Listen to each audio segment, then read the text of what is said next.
এই যে মাইরা ফেলাইতেছে। এখন আপনি বলেন, এই যে সন্তান, আপনি মা হিসাবে এই আওয়াজ আপনি সহ্য করতে পারেন? এটা তো আমারই বুক কাঁপে এই আওয়াজ শুনলে। সন্তানটার এই বিপদের দিকে কেন ঝুঁকাই দেন? কয় টাকা দিচ্ছেন? 30 লাখ টাকা। 30 লাখ টাকা দিয়ে আপনি কাগজপত্র কইরা আপনি যে প্লেনে করে তোরে পাঠাইতে পারতেন 30 লাখ টাকা দিয়া। 30 লাখ লাগে না, আপনি কাগজপত্র 18 লাখ টাকা দিয়া, 15-20 লাখ টাকা দিয়া সঠিক পন্থায় কাগজ কইরা প্লেন দিয়া ডাইরেক্ট ইটালি পাঠানো যায়। তো এই 30 লাখ টাকা আপনারা কেন এই রাস্তায় দেন? এই যে আপনাদের সন্তানরা আপনারা এই 30 লাখ করে পাঠায়া আজকে অধিকাংশ সন্তানরা সব লিবিয়াতে মাফিয়াদের কাছে আটকানো, এখন মুক্তিপণের জন্য আপনাদেরকে পিঠায় ভিডিও কল দিব, ভিডিও কল দিয়া এই যে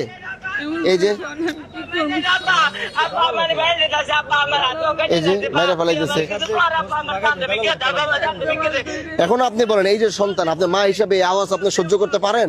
এটা তো আমারই বুক কাঁপে এই আওয়াজ শুনলে। এই ইচ্ছা মতো পিটাইতেছে।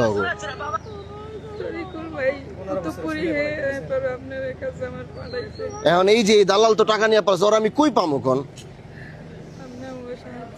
মানে আপনি আমার রাস্তাটা দেন যে কিভাবে ওরা টাকা পয়সা নিয়ে সব পালাই গেছে, একটা দালালও আপনি খুঁজে পাইবেন না। মানে কেমনে আমার রাস্তা দেন, আমি ওই রাস্তা দিয়ে আপনার সহযোগিতা করবো, কেমনে পাওয়া যাবো কোন? মানে কেমনে করবো কোন? যেভাবে করবেন আমি ওইভাবে করবো।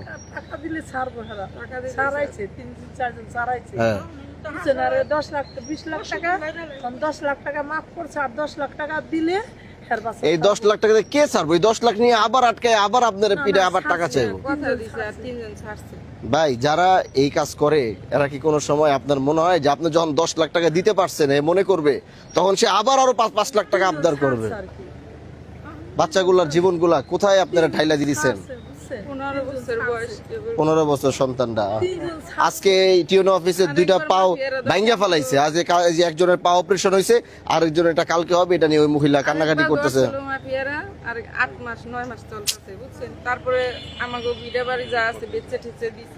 এগুলা আপনারা কেন এই রিস্ক গুলা নেন আমি জানি না। এখন আমি কি করতে পারি বলেন? আমি কি করব? আমার হাতে কি করার আছে? সাহায্য কিভাবে করবো বলেন? আপনি 6,000 টাকা করে চাই আপনি এটা কালেকশন করতে পারবেন? পারবেন? এই 10 লাখ টাকা হাত পাইতে পাইতে 10 লাখ টাকা আপনি কয় মাসে কালেক্ট করবেন? 1 লাখ টাকা দিয়েছি 10 এর মধ্যে, আর 1 লাখ টাকা একজন 1 লাখ কয় দিনে কালেক্ট করবেন আপনি বলেন? আমার যদি এখন নিজের পকেটে টাকা থাকতো আমি এখনই কইতাম যে নেন 10 লাখ টাকা, যা তাড়াতাড়ি আনান। তারপরেও আইসে দেখি, চেষ্টা করেন, বলেন যদি কোনো দয়াবান লোক থাকে, যদি এরকম কোনো মানুষ থাকে যে সে বলবে যে ঠিক আছে আমি এই টাকাটা দিয়ে আমি ছাড়াই আনার, এমন যদি কেউ আমার কাছে থাকে যে বলবে যে ঠিক আছে আমি এই ছেলেটা যেহেতু আটকে গেছে, মা কান্নাকাটি করতেছে, আমি এই কয় লাখ টাকা দিলাম ওরা ছাড়া, এরকম যদি কোনো ব্যক্তিবান লোক থাকে, কেউ যদি আমার সাথে বলে বা যোগাযোগ করে, আমি তারপর আমি চেষ্টা করব সন্তানটাকে যেভাবে ছাড়াই আনতে। বাট এই ভুলগুলো আল্লাহর হস্তে। হ্যাঁ কোনে ঠিক আছে, আমি চেষ্টা করব, আপনি চেষ্টা করবেন। দালালে পালে একটু ধরাইতে পারতেন, বা এই সংযোগ এটার সাথে যেভাবে সংযোগ আছে, সংযোগটা যদি আমরা ধরাইতে পারতেন, ওরা আটকে মুটকে যদি কিছু করতে পারতাম। এরকম কেউ আছে? কার কাছে টাকা দিচ্ছেন? দালাল গো বাড়ি কোন জায়গায়?